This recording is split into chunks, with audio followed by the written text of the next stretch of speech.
بسم اللہ الرحمن الرحیم۔ نہج البلاغہ ہمیں کیا سکھاتی ہے؟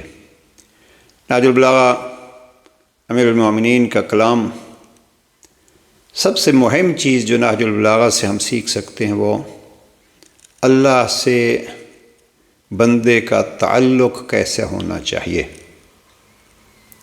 اگر ایک جملے میں مجھ جیسا طالب علم یہ کہے تو یہ کافی ہے کہ نہج البلاغہ سے ہمیں یہ سیکھنا ہے کہ رب اور عبد کا آپس میں تعلق کیسا ہو۔ جب انسان اس پوائنٹ کو سمجھتا ہے تو دوسرا پوائنٹ یہ ہے کہ اس تعلق کو بگاڑتی کون سی چیز ہے۔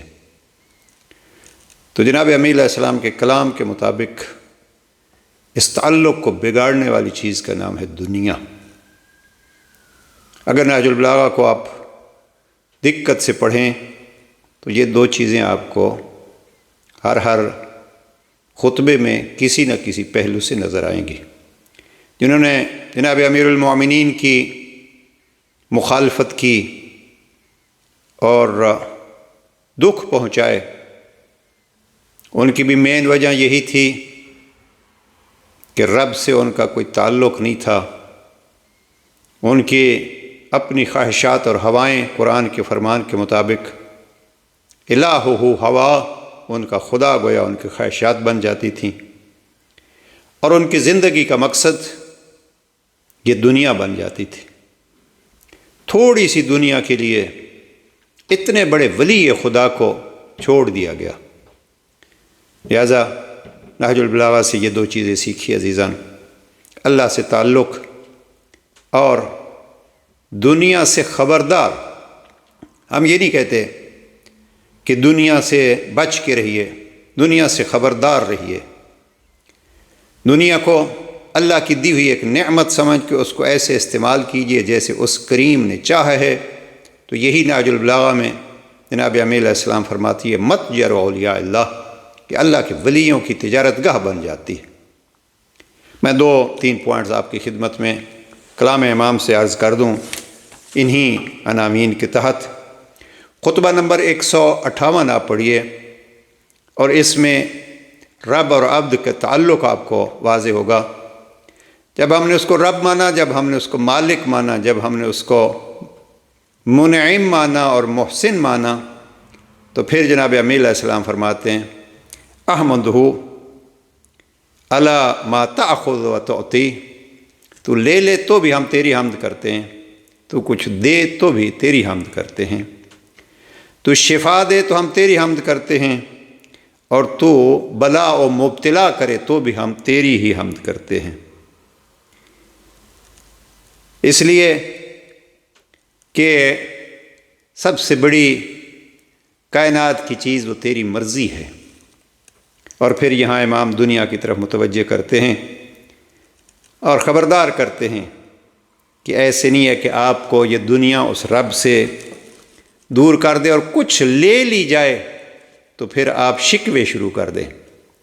اس کے لیے جناب امیر علیہ السلام نے اسی خطبہ 158 میں جناب موسیٰ کی مثال پیش کی، جناب داود کی مثال پیش کی، جناب عیسیٰ کی مثال پیش کی، اور پھر پیغمبر اکرم صلی اللہ علیہ وآلہ وسلم کی مثال پیش کرتے ہوئے فرماتے ہیں وَلَقَدْ كَانَ فِي رَسُولِ اللَّهِ مَا يَدُلُّكَ عَلَى مَثَابِ الدُّنْيَا وَعُيُوبِهَا۔ قرآن نے فرمایا کہ آپ کے لیے پیغمبر کی زندگی اسوہ کامل ہے اور اسوہ حسنہ ہے۔ یہاں جناب امیر علیہ السلام فرماتے ہیں رسول اللہ عادات و خصائل میں ایسی چیزیں ہیں کہ جو تمہیں دنیا کے عیوب و قباح کا پتہ دیں گی۔ یعنی پیغمبر اکرم صلی اللہ علیہ وآلہ وسلم اپنی سیرت میں دنیا کے عیوب اور دنیا کی قباحتیں بتلا گئے، لہذا اس دنیا سے خبردار رہنا ہوگا۔ پھر آگے اس دنیا سے جناب پیغمبر اکرم نے کیا لیا، اس کی طرف توجہ دلائی اسی خطبہ 158 میں۔ لیکن ایک جگہ پہ دنیا کے دھوکوں کو اور دنیا کے فتنوں کو جناب امیر علیہ السلام نے عجب الفاظ میں پیش کیا۔ امام خطبہ نمبر 109 میں ارشاد فرماتے ہیں انی احذرکم الدنیا، میں علی آپ کو اس دنیا سے خبردار کرتا ہوں جو بظاہر شیرین اور خوشگوار ہے، تر و تازہ اور شاداب ہے، نفسانی خواہشیں اس کے گرد گھیرا ڈالے ہوئے ہیں۔ بس عزیزان، گفتگو لمبی نہ کریں، یہ دنیا ہماری نفسانی خواہشات کا ہدف بن جاتی ہے۔ لیکن آئیے علی امیر المومنین کے اس جملے کو غور کرتے ہوئے اس کے چنگل سے نکل کے اپنے آپ کو اپنے رب تک پہنچائیں، تو یہ دنیا بھی ملے گی اور آخرت بھی سنورے گی۔ امیر المومنین اسی خطبہ 109 میں ارشاد فرماتے ہیں، تزینت بالغرور، یہ دنیا دھوکوں کے ساتھ سجی ہوئی ہے، لیکن یاد رکھیے کہ اس کے دھوکے اور آرائشیں، اس کی مسرتیں دیر پا نہیں ہیں، اور نہ اس کی ناگہانی مصیبتوں سے مطمئن رہا جا سکتا ہے۔ ذرا یہ 6-7 الفاظ امام علیہ السلام کے دیکھیے اور گفتگو تمام۔ امام فرماتے ہیں، دنیا غرارتن ذرارتن حائلتن زائلتن۔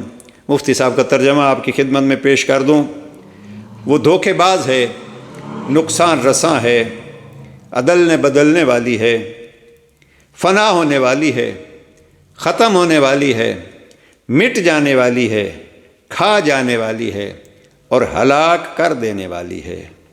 یہ ہے وہ دنیا جس کے دھوکے میں ہم کبھی علی کو بھی چھوڑ دیتے ہیں، کبھی نبی کو بھی چھوڑ دیتے ہیں، اور حد ہے یہ ہو جاتی ہے کہ ہم اس دنیا کی خاطر کبھی خدا کو بھی چھوڑ دیتے ہیں۔ یہاں امیر المومنین نے پھر قرآن مجید کی ایک آیت پڑھی، اس کا ترجمہ پیش کر دیتے ہیں۔ امام فرماتے ہیں، اس دنیاوی زندگی کی مثال ایسی ہے جیسے وہ پانی جسے ہم نے آسمان سے اتارا۔